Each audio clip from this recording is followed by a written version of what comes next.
At the start of this new decade, we are doing our very best to look into the future here on Roundtable. Today, we look into a world where robots become more important in our everyday lives. Welcome to the program.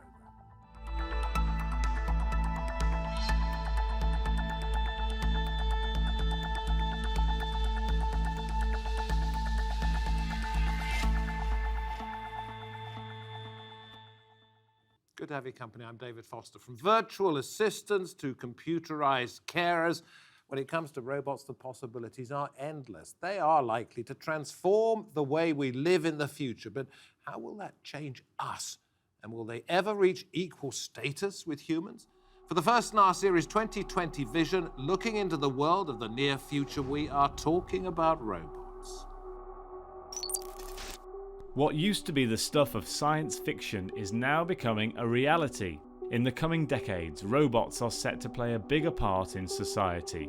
Almost 80 years ago, Isaac Asimov put together the 3 laws of robotics: not to hurt human beings, to obey human orders, and to protect its own existence, as long as it doesn't conflict with the other 2 laws. And in the near future, the ethics of robots and our interactions with them look likely to become ever more important. If robots are going to be autonomous and a part of our society as self-driving cars, carers, or even cashiers, how will they learn to understand social norms, and can we trust them to be law-abiding? According to the Engineering and Physical Sciences Research Council, robots are simply tools for which humans must take responsibility. At the other end of the spectrum, the concern that super powerful and intelligent robots could one day control humans. But as robots become more advanced, do we need a rethink on robot laws and even robot rights?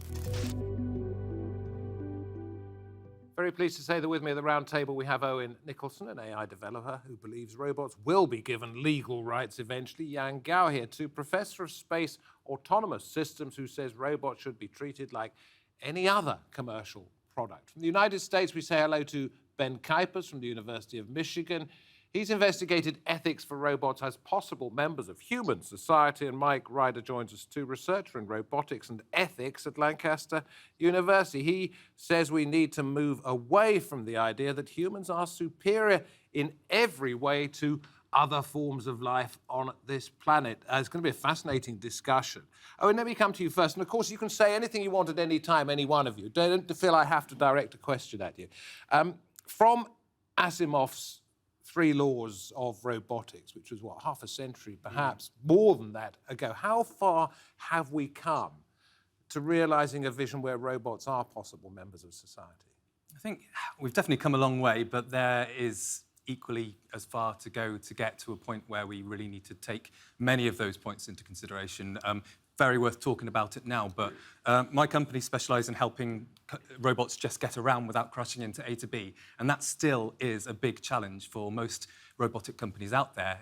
Just building a system which is commercially viable, which doesn't get lost half the time, is still out of reach for most, if not the biggest companies. So we are not at the point, or anywhere near the point, where robots think. They definitely are able to take information in and make decisions on the basis of that. Yeah, okay, let's go to you first of all, Ben. I will bring you in just a moment, Yang. Do robots think? Do we need to worry about where they're going? Yes, I would say they think. They think in particular limited ways. So what Owen was talking about is that a robot can move through an environment and build a cognitive map. It can learn to recognize particular places. It can identify when it has reached a decision point. It can learn how those decision points are linked together into a topological map. It can build a metrical map out of that, and then it can make plans to get from one place to another and carry out those plans while avoiding unpredictable pedestrians. Will we be in 5 years, 10 years' time, and because this is 2020 vision, we're looking at the next decade, will we be close to having robots that need to be treated as members of society in any way, or are they simply our tools? Yeah, I would draw along the line of both because it's very subjective to the applications of the robots and how you want to use it. In the area of industry robotics that I'm very much focused my entire professional career on, the emphasis is really trying to develop autonomous machines that can potentially act as a human proxy in very unsafe and hazardous environments so that we can improve human productivity and the industrial productivity through those machines. And But the word machines is appropriate, isn't it? They are nothing more It is than very machines. appropriate. Will they become more than just machines? Will we be able to say, look, this thing is thinking for itself? I think there will be a stage that, depending on the tasks or applications we want the robots to perform, then there will be a different level of decision-making or autonomy or intelligence we'll be looking at of machines to behave. And I think we are still in a very early stage of touching that sort of high-level autonomy and intelligence at this moment. But I completely agree with this program. The discussion needs to start now, to start thinking about issues and side effects about very high level of intelligent machines. And you will tell me about that in just a moment, but I see you're itching to get in, Mike. I'm going to quote something that you said. It's reasonable to fear that without ethical constraints, robots could do great harm. And that's what we need to think about, isn't it? Not whether they have rights in the sense of can they do whatever they want, it's whether they can do whatever they want to whomsoever they wish. Yes, certainly. I mean, that's part of the problem. Of course, the other part is the humans controlling them at the moment. I mean, I think humans are also equally capable of great harm. Just to take you back a little bit to your first question, I was quite interested by the point you made about thinking and quite what it means to be thinking or what it means to be intelligent, as this really gets to the heart of a lot of the things that I'm interested in, especially around how you compare machines to humans, and maybe also then how you compare humans to animals. A part of what I've been writing about recently is, well, how can you compare machines to humans if we can't even decide how we treat humans? And then also how we think about humans compared to animals, such as smart animals, such as ravens, crows, dolphins, for example. So you get this point to where we have to think about, well, what does it mean to be a thinking thing, and what does it mean to be alive, before we can then start thinking about the implications for robotics. Okay, so if you get to the point where you decide that they need a cyber bill of rights, and I know this is something that you've mentioned, Mike, everybody else may have an opinion of that. What needs to happen before they deserve that, if you like? Well, that's a good question. I mean, the first thing that I would say is there's this question of responsibility that goes hand in hand with rights, as it were, especially if we sort of think about our philosophical tradition of sort of Hobbes and Rousseau, for example, and this idea of social contracts. The problem at the moment is that you can't really hold a robot to account in the same way that you might hold a human to account, for example. So it's very hard to grant rights, as it were, to a robot when you can't also hold those robots to account for their behaviour. So there's no rights and responsibilities balance there. Is this because it has no conscience and it has no concept of time either? You know, you could say, I'm going to send you to prison, but it would just switch itself off and 35 years later say, well, I'm out now. Well, yeah, and that's exactly it, really. And part of what I was writing about in the article that you're referring to is the sense that robots don't experience life like we do. I mean, they're not mortal. They don't understand death in the same way that we do. So for us, the very possibility of going to prison, for example, or the death penalty as it was in sort of like in the past, that doesn't really apply to a robot because there's no threat there. So there's no possibility that you're going to encourage a robot to behaviour in a certain way, which makes things very difficult, of course, when you come to think about rights. Yeah, because, I mean, one of the things you're suggesting here, and it's pretty obvious, really, isn't it, is that a robot does not have a conscience. So how do you control something that doesn't have the same values? Well, I think maybe we can question that presumption that robots don't have, or will never have a conscience, because We are able to replicate a neuron in a brain today. And ultimately, the brain is a large collection of neurons. So over time, with enough resource and enough technical advances, we should be able to create a synthetic brain which has the same capacity as the human brain. And from then on, is that not possible of consciousness? Now, this again is not my area. Not consciousness, a conscience. A conscience. Okay, well. Which is understanding morality, rights and wrongs, having emotions, and taking other people into account for the way they feel. That's sort of if this brain is replicated in exactly the same format as the human brain, then by definition, it will be able to think and be able to experience everything a human can. There are definitely some interesting questions about that. You can't kill that brain. You can replicate it. It's not a unique. You can't punish it in the way. But one of the things that makes us human is that we can die. Maybe this opens up a kind of a new framework for societal contract, which doesn't apply to humans but does to robots. In terms of a Bill of Rights on the same level as human rights, what needs to happen? I've mentioned this before, I'll do it again. What needs to happen for us to get to that point? When I think about robot rights, one of the things that gives people rights is that people are unique and irreplaceable. So over the course of a lifetime, a person develops a body of knowledge, a body of relationships with other humans that make them unique.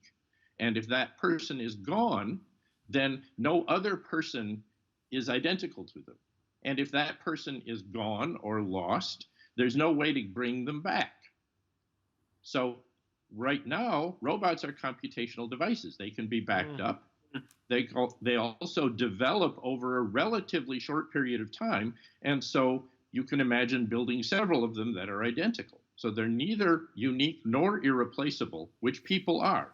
But Yang says there needs to be a conversation started now, because you may say centuries, but the way we've seen technological advances in the last 50 years, I mean, it's exponential. It could be 15 years, it could be 10 years, and we see something quite extraordinary. What sort of constraints do there need to be? Because you say that is essential, Ben. The human race, Homo sapiens, has come to dominate this planet in part because of our intelligence. And artificial intelligence has given us insights into human intelligence and into other possible intelligences. But that's not the only thing that has helped humans dominate the planet. Part of it is our ability to cooperate and to operate as in groups, as a society, in order to carry out projects that are much larger than individuals can do by themselves. At the moment, the technologies that we have for having robots decide what to do basically are focused on maximizing its utility, maximizing its rewards as an individual. We don't know very much about how to encourage cooperation and how to encourage robots to function well within society. And those, I believe, are the actual subject matter that ethics is directed at. Okay, so let me go to Mike on this one, or indeed any of you. Will robots always be our servants?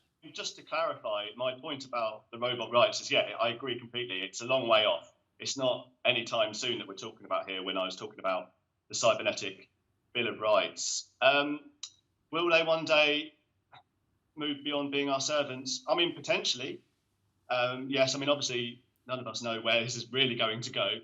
But I do think we need to be having these conversations now. I completely agree, because these are important issues, and we need to get a grip on them now before this sort of the event actually happens, as it were. And having something that moves beyond being your servant is more than just a willful child. I mean, there are massive dangers in that, Mike, aren't there?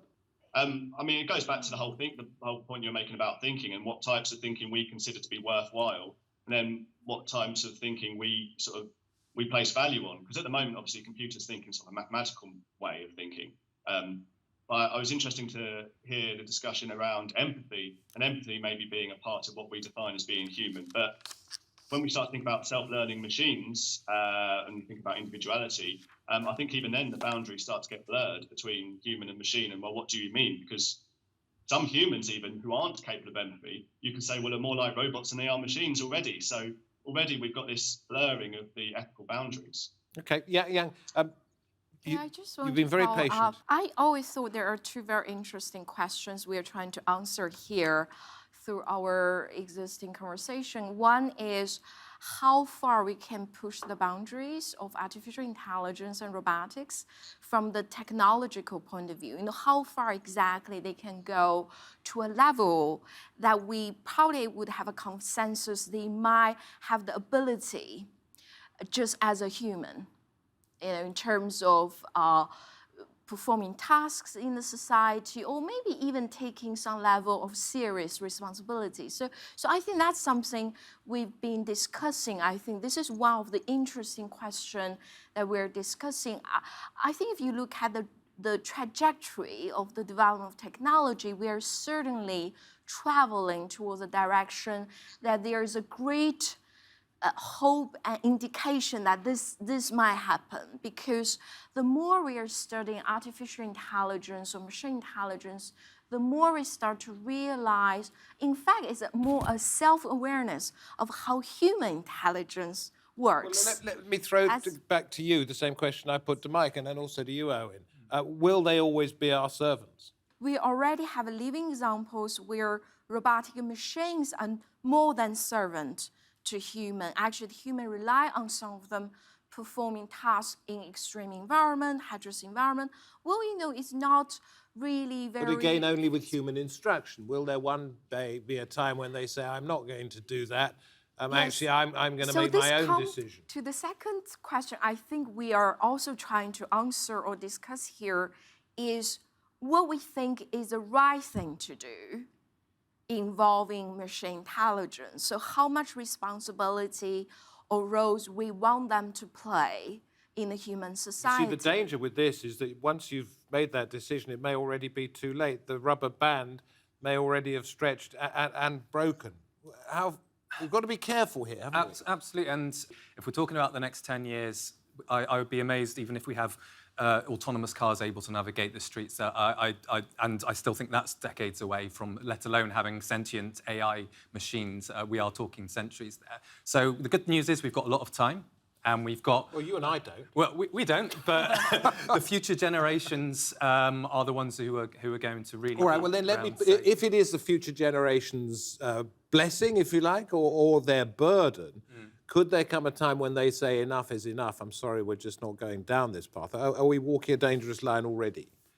It's one of those... You can't really completely halt the progress of this type of technology. It's impossible. It will happen somewhere. But we can agree where we want to try and set the boundaries and the regulations and what we believe is, just like we have ethics around human research and medical research. I believe there are equivalents when it comes to this sort of research, and where do we want to take it? But I think what we need to go through the journey of thinking about, before we think about the robotics right, we need to think about the human rights as these robotics start to become more capable. And that is going to be a big part of the conversation, is how do we allow them to start to interact with us, and how does that affect the humans in the loop? Okay, we talk about restrictions, perhaps, the future generations might want to put on these artificial intelligence machines, Ben, and Mike as well. But first, Ben,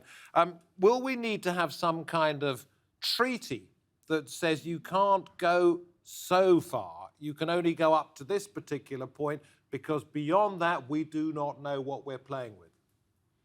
Well, I think one sort of treaty that we need is, let's look at the scenarios that people have imagined for robots doing immense harm to the human race.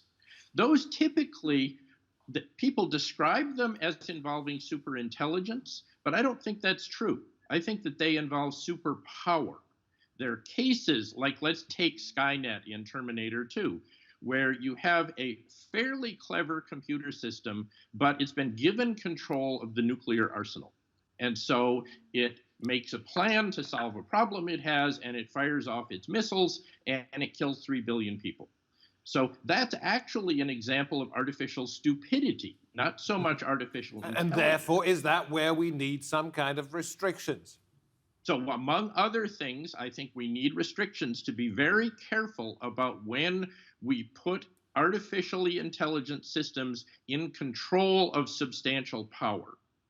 So if you have individual cars or wheelchairs, they can do a limited amount of damage. But if you have something that is controlling the creation of new viruses, then they could do unbounded amounts of damage. Okay, Mike, we have a dichotomy here, don't we? I mean, we have machines that are approaching human levels of life, if you like, and humans themselves want to put restrictions on another form of life. How do you do that?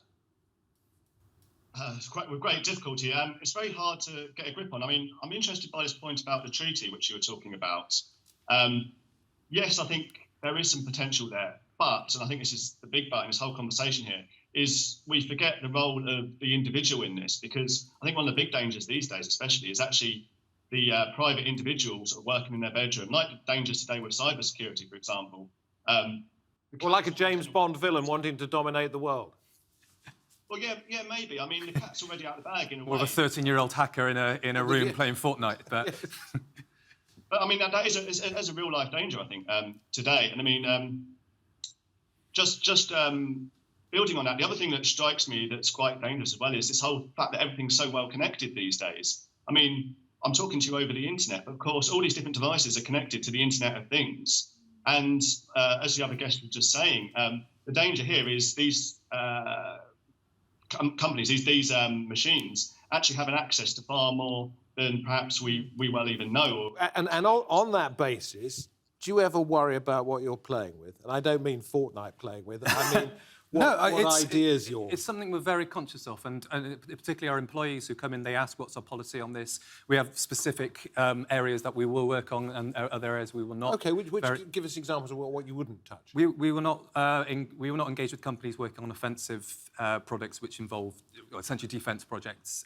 We want to use our technology to make the world a better place, and I would really want to be able to fly the flag for robotics, because I think they are the answer to probably some of the biggest problems we face as a society, not the problem. Because I think sometimes we forget. I do believe that one day we will get to this point where we have parity, there is a similar level of intelligence. But by the time we've got there, we'd have solved so many of the problems. Having a robot which is able to do exploring new places to live, asteroid mining, building large-scale infrastructure for renewable energy, doing sustainable agriculture. You don't need super intelligent robots to do that. You just need ones that can navigate effectively and not cost too much. Okay. And if we get, that is revolutionary. That is where we go to the Star Trek. I love the fact you've mentioned Star Trek and Terminator already. Is there not a danger that this kind of thinking is rather naive? And I'm not being very personal here, but thinking I'm working with these incredibly smart machines, which will become smarter and smarter, to make the world a better place? Yeah, I think there has to be awareness of the risk involved, as you were saying. So that's why the scientific community are taking a very responsive approach when we deal with investigation of artificial intelligence or robotics. For example, there are great discussions, momentums to look at trustworthiness of autonomy at the moment in the UK, where we need to investigate issues that clearly have a social impact, legal impact. I think that would connect to the things that eventually going to influence the government, maybe resulting in treaties, at the international platform. Can I just go to Ben for a final word on this one? Sure. This is our programme 2020 vision. We're looking ahead 10 years. What would be the danger signs if certain things had happened by 2030? Yes, well, I would like to endorse what Yang just said about trustworthiness, because I think trust in the behavior of these artificially intelligent entities is going to be critical. And that if we see a growing degree of trust, then that will be a good thing. If we see a growing degree of distrust, then that will be a very bad thing and a very bad sign that we've got a problem. Now, there's an additional part of this that I think you have to take into account. we're not just talking about embodied robots, that something like a car that you would see that's a sort of medium-sized thing. Something like a high-speed trading system is a disembodied robot, but that has major impact on the environment, particularly in that case on the financial environment. But then so is a large-scale corporation. It is an artificial entity that is an oriented problem solver. You see, I hear what you're saying, and I hear what each one of you is saying, and the word trust, as we come, I've got to wrap the program up now. The word trust matters to me here because you can place your trust in somebody or something, and you will not know whether that trust is going to be repaid until perhaps it goes wrong, and by then it is too late. That's a thought to leave you with. Thank you all very much indeed. Ben, Mike, Yang, Owen, great to have your company. Thank you very much. And you come back in 10 years and we'll see where we all are then, if we're anywhere at all, that is. From me, David Foster, from the Roundtable team, thank you very, very much for watching. We hope to have your company next time. But for now, goodbye.